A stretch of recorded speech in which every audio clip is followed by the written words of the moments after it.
Hello बच्चों, चलिए प्रश्न देखते हैं। सामान्य पुरुष तथा वर्णांध स्त्री द्वारा उत्पन्न संतानों में वर्णांधता की वंशागति को रेखा चित्र द्वारा समझाइए। तो आइए जानते हैं हमारे प्रश्न की मुख्य अवधारणा। हमारे प्रश्न की मुख्य अवधारणाएं हमें बताना है। एक सामान्य पुरुष है, यानी कि पिता कैसा है, सामान्य है, उसे किसी तरीके का कोई रोग नहीं है। अब इसका संकरण किसके साथ हो जाता है? एक वर्णांध स्त्री के साथ हो जाता है। अब इनके अंदर संतति में वर्णांधता जो है कैसे वंशागत होगी उसे हम समझते हैं। आइए देखते हैं।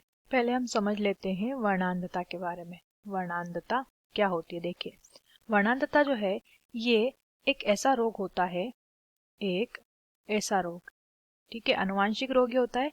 और ऐसा रोग होता है जो कि स्त्री यानी मादा जो होती है उसके एक्स गुणसूत्र के साथ, एक्स गुणसूत्र के साथ ही इस रोग का जो यानी कि ये जो रोग है इस एक्स गुणसूत्र के साथ ही संलग्न होकर संतति में प्रवेश करता है।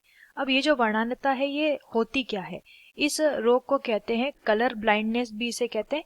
इसमें क्या होता है? देखिए, इस रोग के अंदर रंगों में भेद करने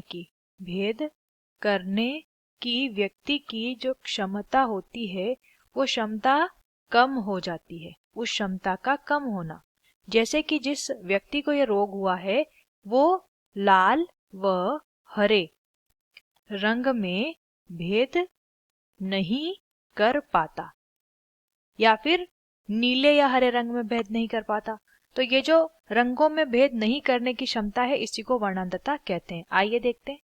तो सामान्य पुरुष को हम दर्शाएंगे एक्स वाई से और वर्णांध स्त्री को हम दर्शाएंगे एक्स डैश एक्स डैश। अब यहाँ पे ये क्या है? ये है वर्णांध, जैसा कि हमने ऊपर लिख लिया है वर्णांध स्त्री है। अब यहाँ पे इस एक्स का संकरण जब इस एक्स के साथ होता है तो ये बनेगा एक्स एक्स डैश, ठीक है। अब इसी एक्स का संकरण इस एक्स के साथ होता है तो फिर से क्या बनेगा? X x dash. अब इस y का संकरण होता है इस x डैश के साथ तो ये हो जाएगा x डैश y, और इस y का संकरण हमारा होता है इस x डैश के साथ तो ये हो जाएगा x डैश y। अब यहाँ पे इस तरफ के जो x x हमने दिख रहे हैं, x x कौन होते हैं?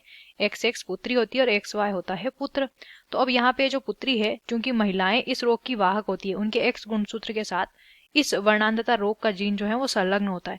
तो ये जो पुत्रियां होंगी ये वाहक हो जाएंगी और पुत्र जो होंगे इनमें ये रोग दिखाई देगा, इसलिए पुत्र जो हो जाएंगे वो कैसे हो जाएंगे?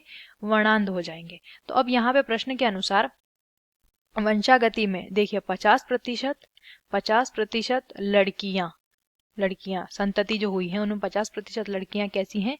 इस रोग की वाहक है, और 50% लड़के जो हैं इस रोग में संतति इस रोग से पीड़ित हैं, यानी कि वर्णांध वो हैं। आशा करते हैं आपको इस प्रश्न का उत्तर समझ आया होगा। धन्यवाद।